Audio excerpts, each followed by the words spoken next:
Bollywood gang पैसे कमाकर विदेशों में सैर सपाटा करने जाते हैं, वहीं साउथ के एक्टर रजनीकांत बद्रीनाथ और केदारनाथ की यात्रा करने जाते हैं। रजनीकांत की मूवी जेलर ने तोड़ दिए सारे रिकॉर्ड, तो रजनीकांत निकल पड़े अध्यात्म की राह पर। इसी वजह से होता है बॉलीवुड गैंग का बाइकॉट और साउथ के एक्टरों को मिलती है इतनी इज्जत। यह है साउथ एक्टर और बॉलीवुड में फर्क। एक भारत की परंपरा सभ्यता का ख्याल रखते हैं और दूसरे सफलता पर मौज बनाने विदेश जाते हैं। जी हाँ, भारतीयों के दिलों में राज करने वाले सुपरस्टार रजनीकांत की नई फिल्म जेलर गुरुवार जब 10 अगस्त 2023 को सिनेमाघरों में रिलीज हुई, मिड वीक रिलीज होने के बावजूद फिल्म ने कमाई के रिकॉर्ड तोड़ते हुए मात्र 4 दिनों में 250 करोड़ का आंकड़ा पार कर लिया। वहीं जेलर की सुपर सक्सेस की रजनीकांत अपने अंदाज में एंजॉय करने के लिए अध्यात्म की राह पर रम गए और फिल्म के रिलीज से पहले ही तलाइवा बद्रीनाथ और केदारनाथ धाम की यात्रा पर निकल गए। इसके पहले गुरुवार को उन्होंने उत्तराखंड के ऋषिकेश पहुंचकर स्वामी दयानंद आश्रम के समय बिताया, जहां उन्होंने आश्रम के साधकों से अपने जीवन को लेकर बातचीत की।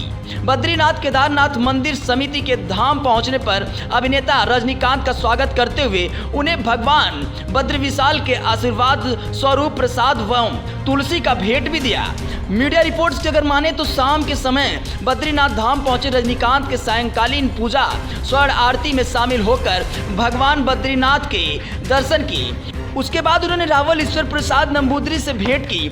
इस दौरान फिल्म अभिनेता रजनीकांत ने कहा कि बद्रीनाथ धाम के दर्शन पर वह अभिभूत हैं। उन्होंने शनिवार को बद्रीनाथ में ही रात बिताई। सुपरस्टार रजनीकांत उत्तराखंड प्रेम जगजाहिर है, वह हर साल उत्तराखंड जरूर आते हैं। इस बार भी 2 साल बाद रिलीज हुई फिल्म जेलर के पहले ही जब वो आध्यात्मिकता की साधना के लिए ऋषिकेश पहुंचे तो सीधा आश्रम निकल गए, जहां वो स्वामी दयानंद आश्रम में एक साधक की तरह रहे।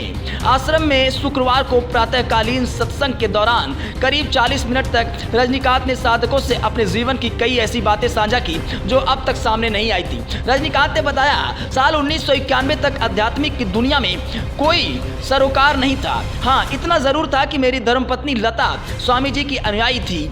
उन्होंने ही उन्हें स्वामी जी के प्रवचन में एक बार शामिल होने का आग्रह किया था। धर्मपत्नी के आग्रह पर मैंने चेन्नई में स्वामी दयानंद सरस्वती को सुना।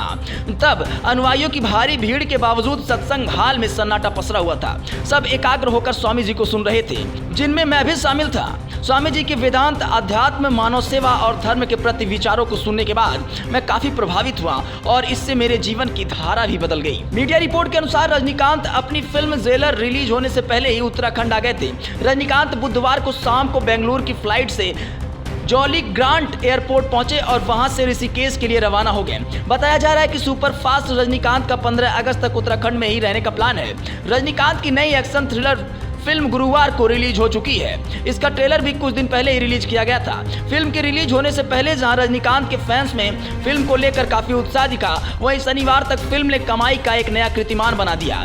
3 दिनों में फिल्म ने 220 करोड़ रुपए की कमाई कर ली। वहीं चौथे दिन 250 करोड़ रुपए का आंकड़ा आसानी से पार कर लिया। गौरतलब है कि सुपरस्टार रजनीकांत की फिल्म जेलर मूल रूप से तेलुगु और तमिल भाषा में ही रिलीज हुई है। इसे हिंदी में रिलीज नहीं किया गया है। बावजूद इसके फिल्म को अच्छा रिस्पॉन्स मिल रहा है। पहले दिन से ही बिजनेस धमाकेदार रहा। फिल्म में तमन्ना, राम्या कृष्णन, वसंत रवि, मीरा मेनन जैसे कलाकार हैं, वहीं जैकी श्रॉफ और मोहनलाल का कैमियो है।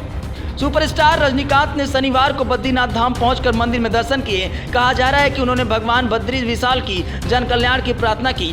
वहीं रजनीकांत को मंदिर में देखकर लोगों में उनसे हाथ मिलाने की भीड़ और होड़ भी लगी थी। वैसे ये खबर आपको कैसी लगी, हमें अपनी प्रतिक्रिया जरूर दें। अगर ये खबर आप फेसबुक पर देख रहे हैं तो पेज को फॉलो करना ना भूलें और यूट्यूब पर देख रहे हैं तो चैनल को सब्सक्राइब करना ना भूलें। बने रहें जेटी न्यूज के साथ।